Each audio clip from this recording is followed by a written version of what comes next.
بسم اللہ الرحمن الرحیم۔ السلام علیکم ورحمۃ اللہ وبرکاتہ۔ پیارے بچوں، آج ہم تحصیل العربیہ 11ویں جماعت جز اول کے کتاب کا 22واں سبق پڑھیں گے، الدرس الثانی والعشرون۔ تو اس سبق میں ہمیں صفت اور موصوف کے حوالے سے پڑھنا ہے۔ تو صفت اور موصوف کے حوالے سے جو ہماری کتاب پر سبق دیا گیا ہے، سب سے پہلے ہم اس کی جو تمرین ہے یا دوسرا پیج 83 ہے، اب پہلے ہم اس کی طرف توجہ رکھیں گے، بعد میں ہم صفت اور موصوف کی طرف آئیں گے، چونکہ یہ پہلا پیج جو ہے یہ سبق پر مشتمل ہے اور دوسرا اس کی ایکسرسائز، اور ایکسرسائز اہم اس حوالے سے ہے کہ پہلے آپ سمجھیں گے کہ اس میں کیا لکھا ہے۔ آپ توجہ رکھیں، پیج نمبر 83 پر پہلے لکھا ہے القاعدہ۔ القاعدہ کا معنی ہے اصول۔ تو المرکب توصیفی، مرکب توصیفی کیا ہوتا ہے؟ هو الترکیب الذی یتکون من الکلمتین، کہتے ہیں کہ یہ وہ ترکیب ہے جو دو کلموں سے بنتی ہے۔ الاولی منہما الموصوف او المنعوت والثانیۃ صفت او النعت، یعنی پہلا لفظ جو اس کا ہوتا ہے وہ موصوف ہوتا ہے یا اس کو منعوت کہتے ہیں، اور دوسرا اس کا لفظ ہوتا ہے وہ صفت یا نعت اس کو کہتے ہیں۔ مثال کے طور پر کتاب جدیدن، اب دیکھو کتاب موصوف ہے یا منعوت ہے، جدیدن اس کی صفت ہے۔ الکرسی القدیم، یعنی الکرسی جو موصوف ہے یا منعوت ہے اور قدیم اس کی صفت ہے۔ اب نیچے جو کچھ لکھا ہے ہمیں اس پر غور کرنا ہے، یعنی تأمل کا معنی ہے غور کرو۔ اب توجہ رکھنا ہے کہ واحد، تثنیہ اور جمع یہاں لکھا ہے، یعنی جب ہم صفت موصوف واحد میں لائیں گے تو کیسا ہوگا، تثنیہ اور جمع میں کیسا ہوگا، اسی طرح مونث اور مذکر میں کیسا ہوگا، معرفہ اور نکرہ میں کیسا ہوگا۔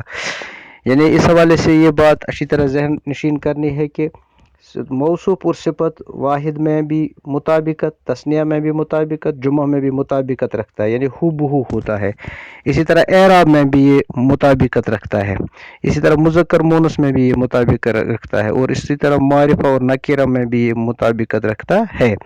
تو آپ توجہ رکھیں کہ مثال کے طور پر مذکر ہے یہاں واحد نکرہ، ولد صالح، دیکھو ولد واحد ہے، مذکر ہے، نکرہ ہے، اور صالح اس کی صفت ہے، مذکر ہے اور نکرہ ہے، اور ولد پر پیش ہے، صالح پر پیش آئے گا۔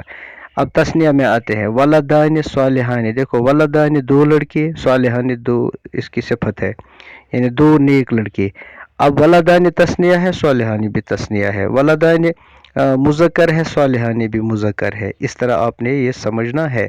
اب اولاد صالحون، دیکھو جمع، اولاد جمع ہے، صالحون جمع ہے، اولاد مذکر ہے، صالحون مذکر ہے، اولاد موصوف ہے، صالحون اس کی صفت ہے، اسی طرح اولاد نکرہ ہے، صالحون نکرہ ہے۔ اب مذکر معرفہ کی طرف آتے ہیں، الولد الصالح، اب دیکھو الولد معرفہ ہے، الصالح معرفہ ہے، مذکر ہے، دونوں مذکر ہے، اسی طرح مرفوع ہے، دونوں مرفوع ہے۔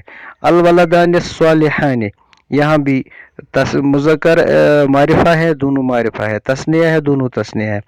الاولاد الصالحون، یعنی اولاد جمع ہے، صالحون جمع ہے، اسی طرح مذکر معرفہ میں ہو بہو۔ اب مونث کی طرف آتے ہیں، بنت صالحۃ، دیکھو بنت مونث ہے، صالحۃ مونث ہے، واحد ہے، واحد ہے، نکرہ ہے، دونوں، مرفوع ہے، مرفوع دونوں۔ بنتان صالحتان، اسی طرح بنات صالحات، بالکل اسی طرح جمع کی صورت میں۔ اب مونث معرفہ کی طرف، البنت الصالحۃ، دیکھو البنت آیا، صالحۃ آیا، البنتان صالحتان، البنات صالحات، یعنی آپ نے یہ توجہ رکھنا ہے کہ موصوف صفت جو ہے یہ معرفہ نکرہ واحد مذکر جمع تثنیہ میں اعرابی کی صورت میں یہ ہمیشہ جو ہے ایک دوسرے کے ساتھ مطابقت رکھتا ہے۔ تو انشاءاللہ جب ہم سبق کی طرف آئیں گے تو سبق میں ہم اچھی طرح سبق میں بھی ہمیں یہ واضح ہوگا کہ معرفہ موصوف صفت کیا ہے اور اس کے جو اوصاف ہے یا قاعدے ہیں وہ کون سے ہیں، انشاءاللہ وہ ہم آگے آئندہ سبق میں پڑھیں گے۔ السلام علیکم ورحمۃ اللہ وبرکاتہ۔